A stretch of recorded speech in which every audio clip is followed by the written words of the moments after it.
What our segment of investors can do, though, is we can provide housing that others can't or won't. Builders are not building starter homes anymore. It doesn't make sense to them. They're not bad people. It's not necessarily that the system is broken, but they're paying the cost for a piece of property. And if you've paid that price and you're going to have to jump through all of the hoops, environmentally, all the building permits, all of the things that have to happen, why would you not build a larger home for a larger price? As a builder, you're a for-profit entity. You need to do that.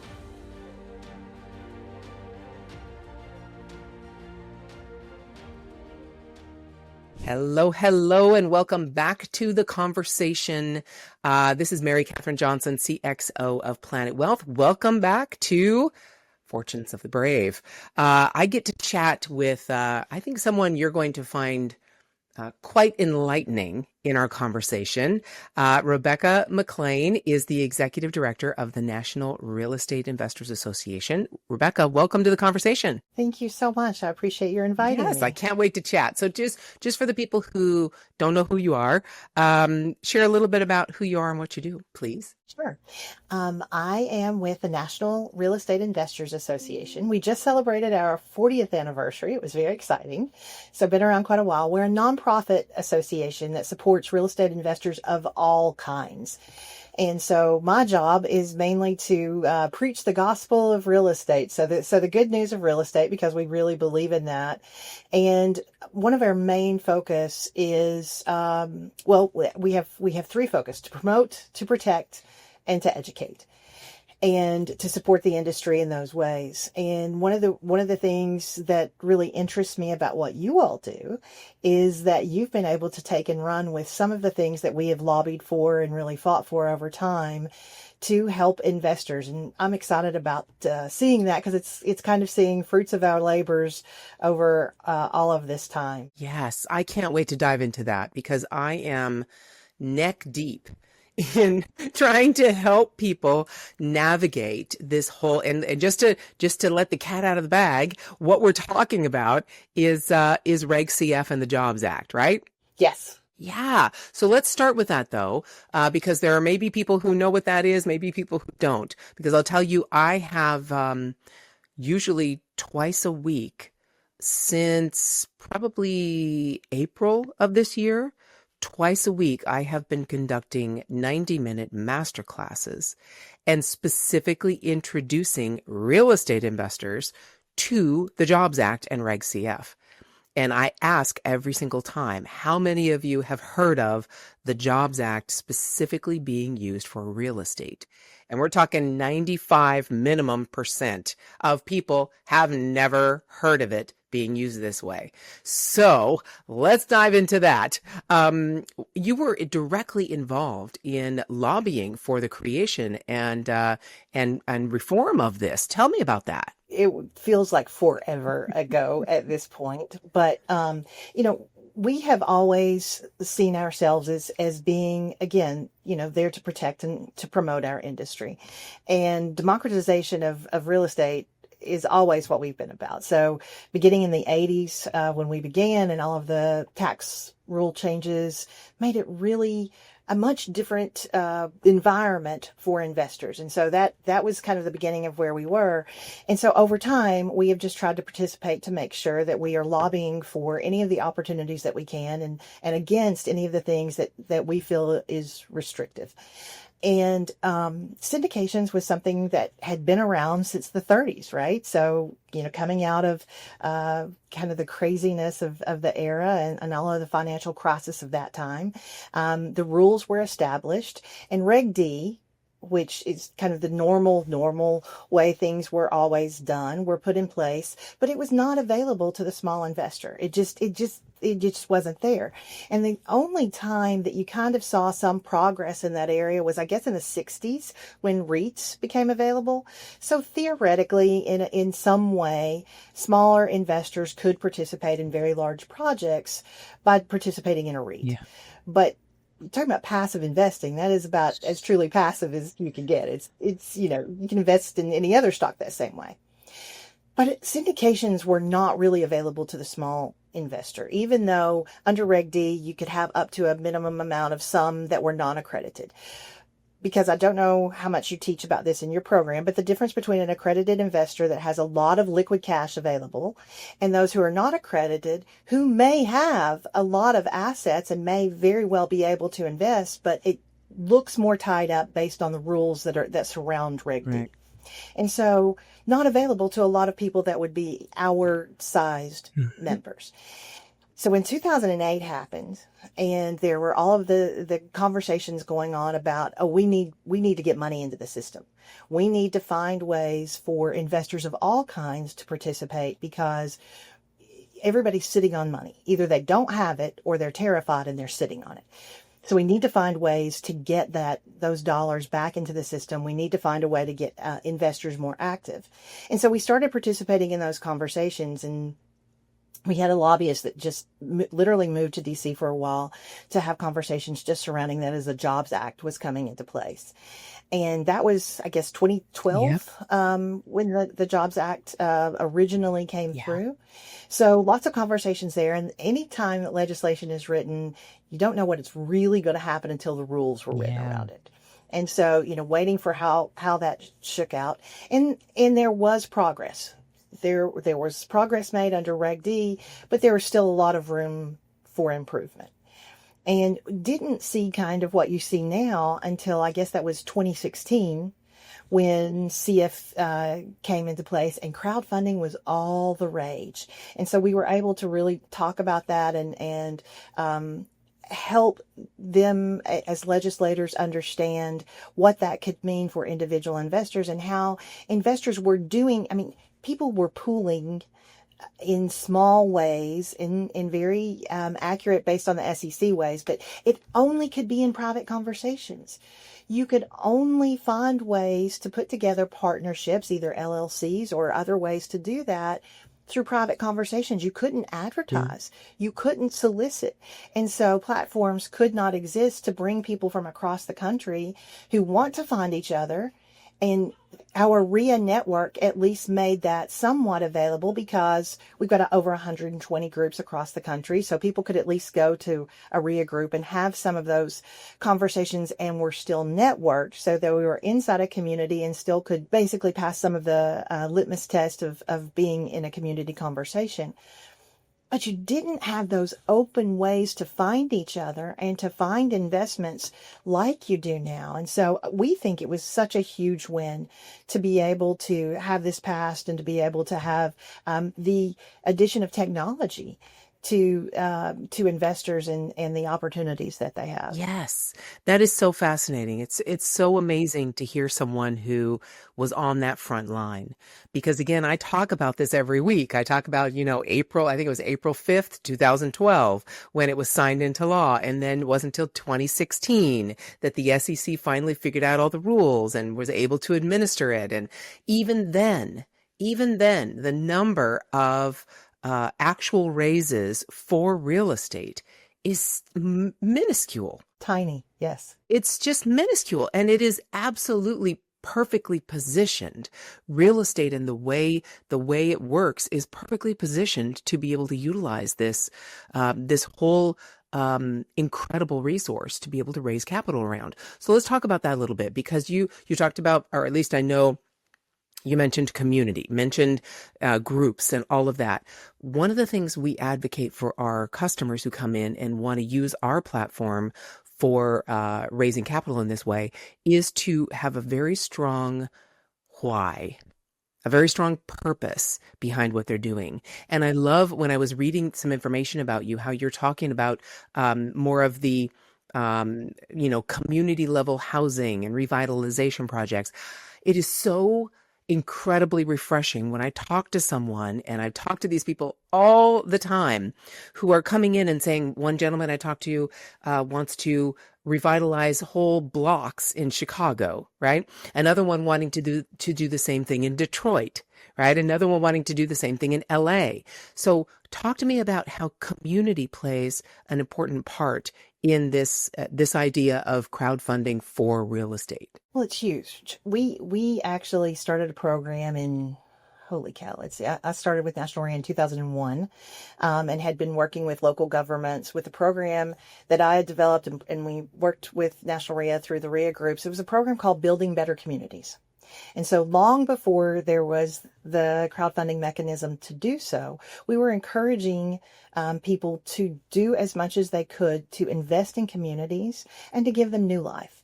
It's just so important. I think what makes America great is the fact that we have communities the way that we do, and that we have, property rights that allow those communities to exist in the way that they do. And so that's very, very important to us. And we certainly wanted to encourage our people to do that. It's a lot harder though. And especially after 2008 and all of the things that were put into place, getting a loan for housing that is not, well, it's a lower cost because it's often distressed. And so we still have communities in which our members invest where housing can be $50,000 for a house. Well, banks, because of all the regulations, and that could be a 2-hour class on why, but banks are not willing to give loans often on those undervalued houses because it can't meet the minimums required of them based on all of the protections put into place after 2008. Yeah. So even though we had been encouraging our members to do so, and quite often at that cost, they can come up with enough cash via private lending and other things to do it. But getting a loan to be able to revitalize housing in these communities that need it the most was almost impossible. And that's another reason I think these programs can be so great, because in those instances, you can have investors come together and do the kind of good work that really can turn around a community one house at a time and then building into one block at a time. It makes a tremendous difference to not just the people that are in the small nucleus of that community, but it spreads. Think about the comps then that bring up the entire community. And often communities are not as challenged as you think they are. It is the perception that has come along with that community. If you look at the tipping point, not just Malcolm Gladwell's book, but all of the other research and broken window theory and all of the things that was very popular in the 90s talking about that. But that one house, that one turnaround can make such a huge difference and can be the momentum that can help the rest of that community improve. And think about the families that are affected, the lives. It's super exciting for us to be able to give people, the vision, help them get the vision and the excitement to do it. And then the mechanisms to be able to use to actually make that dream a reality.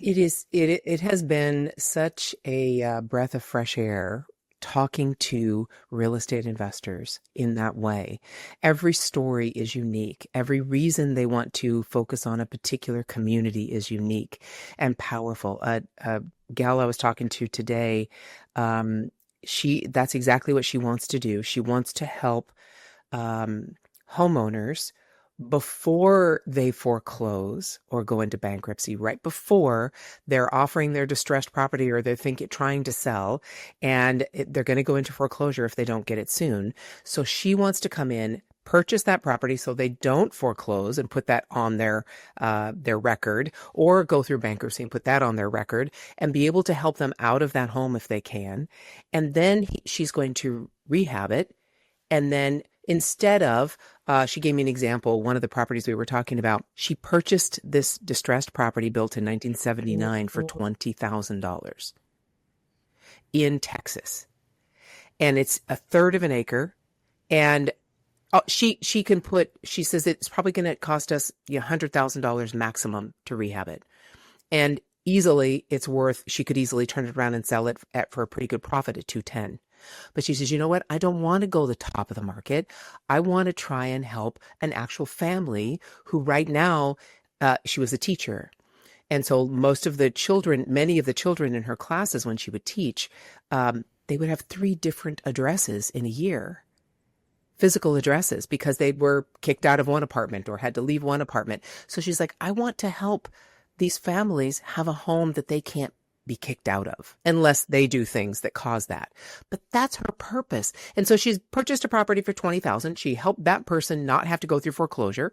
Now she's turning around and rehabbing it, and she's going to try and offer it for maybe $180 instead of $210, so someone can actually get in and have a little bit more affordability to be able to have a home where their children don't have to go house to house or apartment to apartment to apartment, 3 different apartment addresses in a year while they go to school. How that changes their whole ability to learn. I mean, just the whole family dynamic of that and the whole community dynamic. That's what you're talking about. That house could be a house that's, very distressed visibly, and they can change that whole community with that one address. So I love what you just talked about. And I get to see this. It's so incredible. I get to see this every day. People talking about sober living. They're talking about helping veterans. They're talking about helping caregivers for dementia. I mean, the reasons that people invest in real estate beyond just making money are as varied as the number of humans on the planet, right? So how do you help with education specifically? Since we've already agreed that very few people even know this is possible, how are you helping educate people that they have this resource? Mostly through our local groups. As I said, we have over 120 local groups around the country. And in many different ways, those groups provide different kinds of resources. For one, we work often. Our groups will work with community resource groups. And one of the things I wanted to say is we are super excited to be able to see people do the things that you described. It is, all of the studies are showing that housing stability is one of the most important things for a child to thrive, and for those coming out of rehab or those that have PTSD coming home from military service, which, I mean, think about how important that is to us as a nation and how we need to serve those individuals. And we can by helping provide stable housing. But the challenge with providing stable housing is cost of housing has risen significantly. And I know there's often blowback on us as investors for that. But it is not generally the small investor that's causing that. I could go on and on about that, and I'm not going to on this particular podcast. We can explore that any other time. But what our segment of investors can do, though, is we can provide housing that others can't or won't. Builders are not building starter homes anymore. It doesn't make sense to them. They're not bad people. It's not necessarily that the system is broken, but they're paying the cost for a piece of property. And if you've paid that price and you're going to have to jump through all of the hoops, environmentally, all the building permits, all of the things that have to happen, why would you not build a larger home for a larger price? As a builder, you're a for-profit entity. You need to do that. But especially our groups often focus on rehabbing. Whether or not we find a distressed property, obviously a distressed property is the optimal because we have more flexibility there. But generally finding a property and then rehabbing it. And so we can provide housing at a level that's workforce housing. I try not to use the word affordable because that has so many governmental regulation connotations. We call it attainable. But attainable housing for people that provides housing stability. And so, one, we work often with community groups to let them know about our investors and the kinds of housing they provide. Try to get, if possible, reduced regulation and any kind of incentives that are available so that our investors can go in and have a little more leeway. That's harder and harder to do over time. But still, do our best to kind of fight the good fight for that.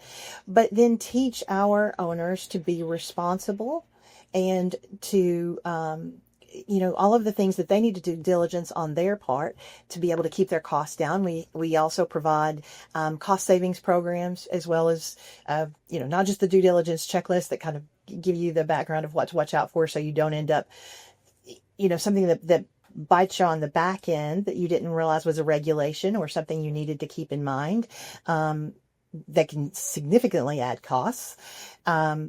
We talk about best practices around the purchasing and the rehab itself. And then we have discount programs and other benefit programs to help them reduce costs as they go. So we really do try to support our member in all levels of their investing journey. And I talk about fix and flip, but we have all kinds of other investment strategies that we support as well. But any of the ways that we can help support someone be successful in their own investing journey and contribute back to the community, those are all things that we ask our groups to focus on. And like I said, everybody has a different flavor because we're all different across the country. Often your states on the east and west coasts are feeling a much different environment to invest in than those in, the donut hole in the middle and the Midwest where our offices are. But trying to make sure that they're getting appropriate education and information for their areas. So we also provide a lot of data. We do a monthly report available to investors and a quarterly report that the group produces and then shares with local media and things about the investing environment in that area to make sure that they're kept up to date on that. We have a daily blog with industry updates and legislative updates. We have ongoing, a monthly legislative update and then a quarterly newspaper just to keep people informed and to try to have them understand, how the environment is for them to be able to do business and so that they can do it more successfully. Oh my goodness. I can't wait. Okay. So first off, everyone listening to our voice, all right, all of our wonderful listeners, we will have in the show notes information on how you can find out more about what Rebecca just talked about. And of course, from Planet Wealth's perspective, you can go to planetwealth.com and find out more about what we do. But I'll tell you, we have I'm going to have to set a time where you can come into our platform and take a look at it because I would love your opinion from someone who helped create this, helped make this possible through your efforts in being in this industry as long as you have with the expertise that you've had.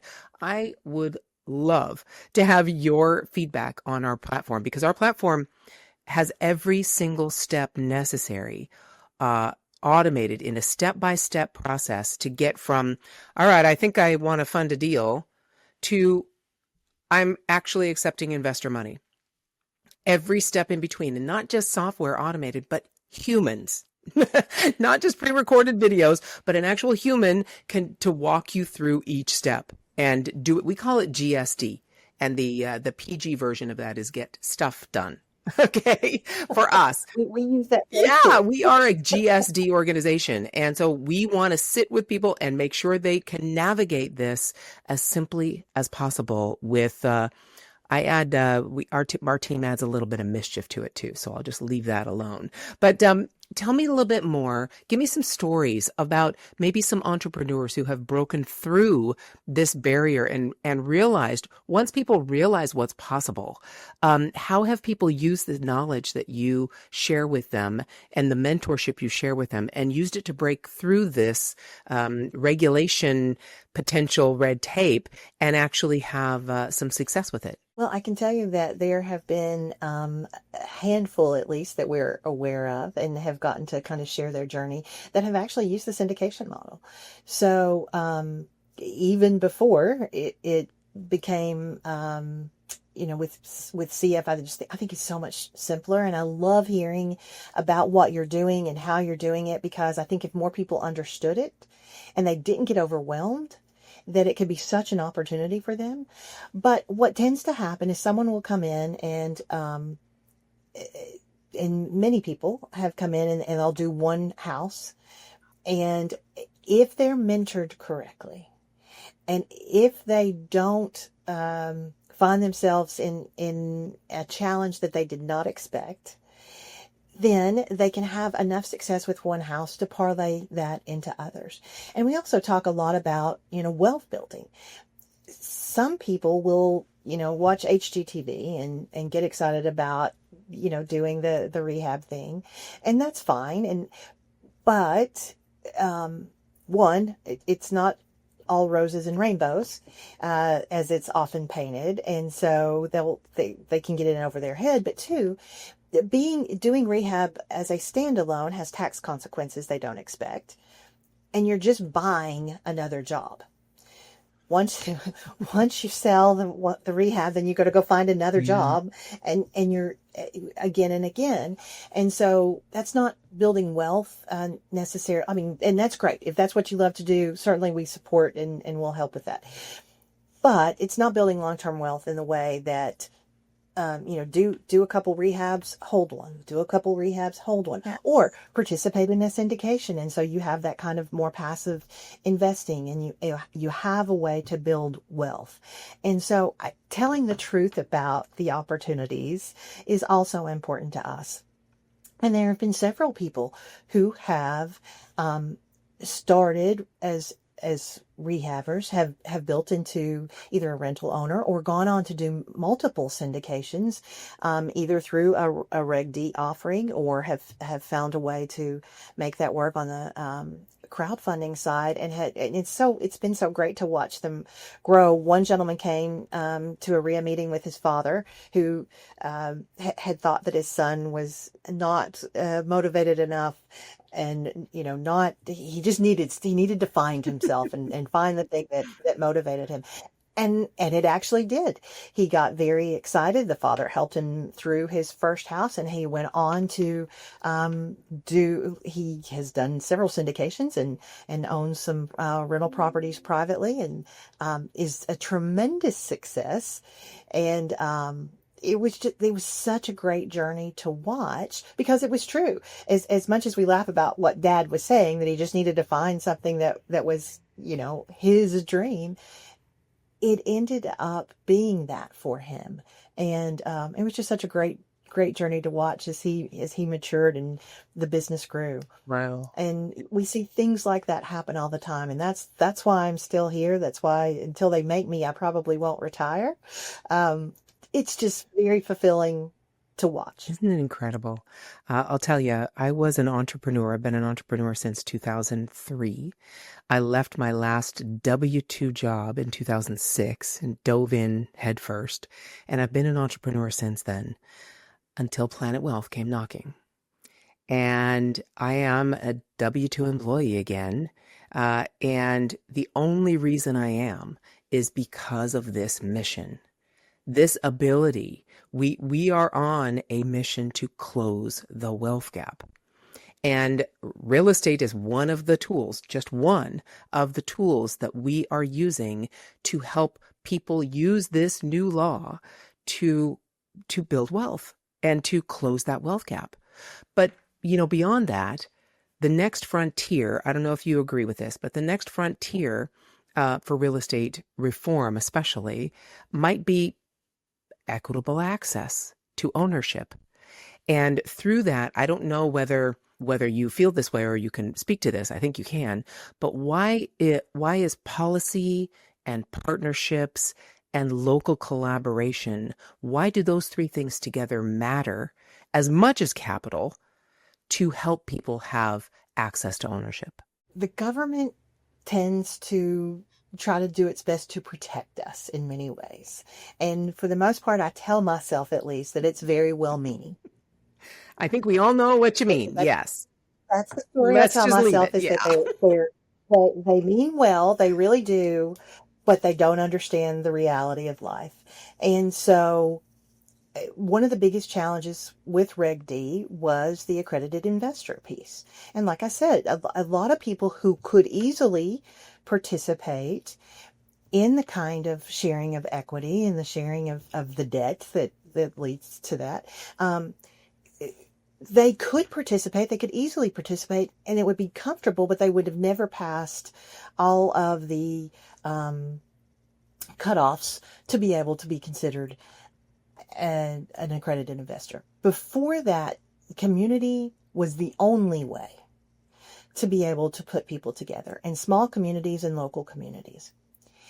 I believe in this age of being able to have a community not just be local. A community can be global, and you can share the information. Here's the other reason that's important. Everybody has different strengths and weaknesses.